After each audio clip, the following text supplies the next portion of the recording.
रामनवमी जुलूस देखकर और बहुत भयानक भीड़ था। বার্নপুরে চলছে বার্নপুর প্রিমিয়ার লিগ, সবকটা ম্যাচই ডে ম্যাচ, তাই সন্ধ্যার সময় একটু ফাঁকা সময় পাওয়া যায় এবং সেই সুযোগে আমরা চলে যাই রামনবমীর র্যালি দেখার জন্যে আসানসোলে।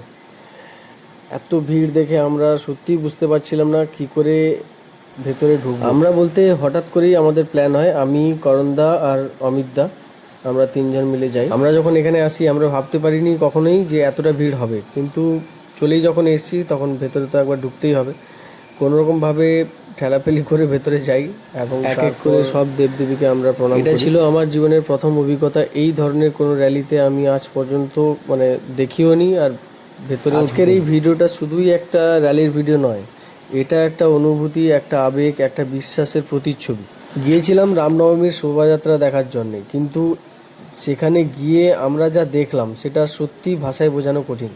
চারিদিকে শুধু মানুষ, যেদিকে তাকাই মানুষের ঢল, ছোট বাচ্চা থেকে শুরু করে বয়স্ক মানুষ কেউই বাদ নেই। মহিলা পুরুষ সবাই একসাথে এক বিশ্বাসে এক নামে মাতিয়ে দিয়েছে পুরো আসানসোলকে। একটা ভিড়, এতটা জনসমাগম, মনে হচ্ছিল যেন পুরো শহরটাই আজ এখানে এসে জড়ো হয়েছে। প্রশাসনের দিক থেকেও কড়া নিরাপত্তা, কিন্তু সেই ভিড়ের মাঝেও একটা শৃঙ্খলা, একটা নিয়ম চোখে পড়ার মতো ছিল।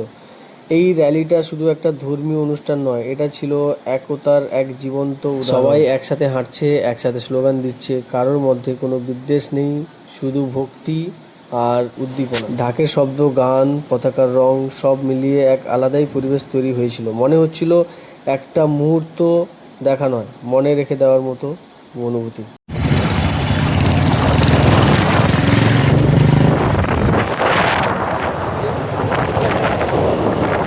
अभी हम लोग आ रहे हैं रामनवमी जुलूस देखकर और बहुत भयानक भीड़ था।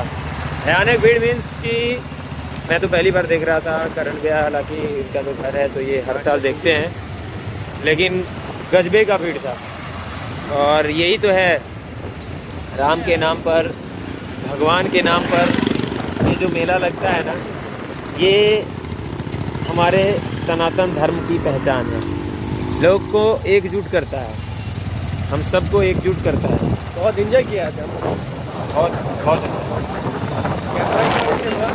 थैंक यू करण भैया, धन्यवाद। अचानक से प्लान बना सारे सिग्नल और छोड़ आया मैं, वो बाइक लेके सब सिग्नल मैं छोड़ आया, मैं उसे घर छोड़ आया। यहाँ करिए ना।